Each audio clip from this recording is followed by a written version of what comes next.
is expanding mula sa heat hanggang malamig. When two are warm and the third is true, thermal balance in law ensues. It's neither made nor built. Energy is always modified. Where the C notes for capacity to raise a temp as required. Isothermal processes in the land, adiabatic steeper on the other hand. Led by the rules we understand, expansion shows us when and how. Fusion systems take a bow as the atoms nestle over and allow. From the warmth you're standing now, heat engine shows us it's so good. The laws of thermos spin round and round. In this universe we are bound. Volume, pressure, and temp advance. Heat and work in nature's hand. Feels like summer when I'm with you, 'cause heat energy within a scope. Expansion of the world with you. It's called thermodynamical. Dynamical, dynamical. It's a thermodynamical. Dynamical, dynamical. It's a thermodynamical.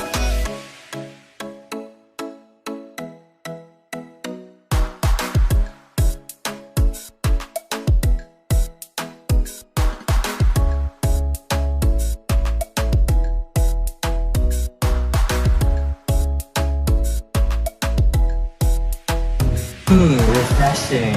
Let's learn about thermodynamics. Imagine it's a scorching summer day and you've been outside in the sun. Your body has absorbed heat from the environment. When you jump into the cool water of swimming pool, drinking a cold drink, or eating ice cream, you're experiencing heat transfer. The water absorbs the excess heat from your body, causing you to feel cooler. This process follows the first law of thermodynamics, which states that energy, in this case heat, is conserved. The heat from your body is transferred to the water and you feel refreshed. Moreover, according to the zeroth law of thermodynamics, when two systems are each in thermal equilibrium with a third system, they are in thermal equilibrium with each other. This allows us to define temperature scales using thermometers. The second law of thermodynamics comes into play here. Entropy tends to increase in natural processes. Entropy is a measure of disorder or randomness. Initially, your body was in a more ordered state or higher temperature, and the pool water was cooler or lower temperature. By jumping into the pool, you've increased the overall entropy. Your body's heat has dispersed into the water, creating a more disordered system. The pool water also experienced thermal expansion. As it absorbs heat, its volume increases slightly.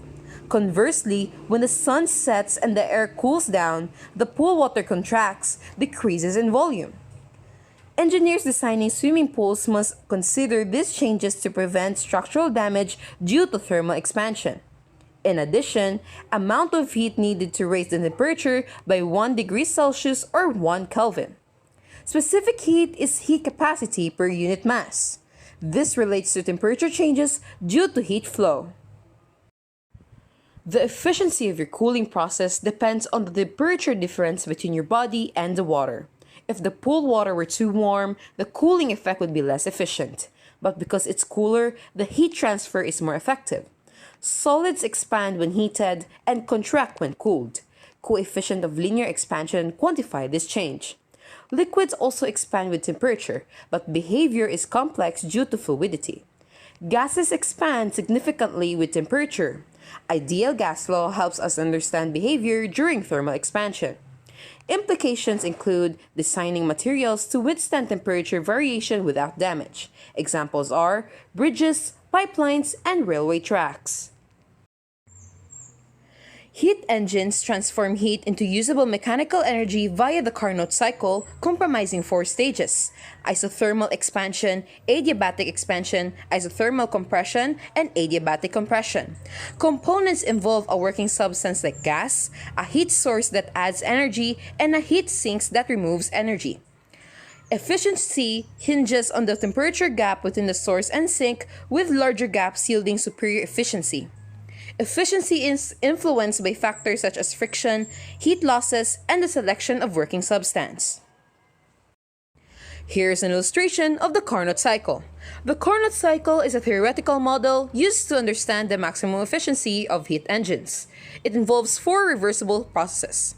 The first one is the isothermal expansion that happens when the working substance expands at a constant temperature, absorbing heat from a hot reservoir. Then, in adiabatic expansion, the substance expands further without heat exchange doing work. Isothermal compression then happens. It is compressed at constant temperature, releasing heat to a cold reservoir. Finally, adiabatic compression, it's further compressed without heat exchange. A pressure-volume diagram illustrates the relationship between pressure and volume for an ideal gas during different processes. Moreover, it involves a sealed container with a movable piston forming a thermodynamic system. It has four types: isobaric that contains constant pressure, isochoric that has constant volume, isothermal that contains constant temperature, and lastly, adiabatic that has no heat exchange. That is all. Thank you for listening.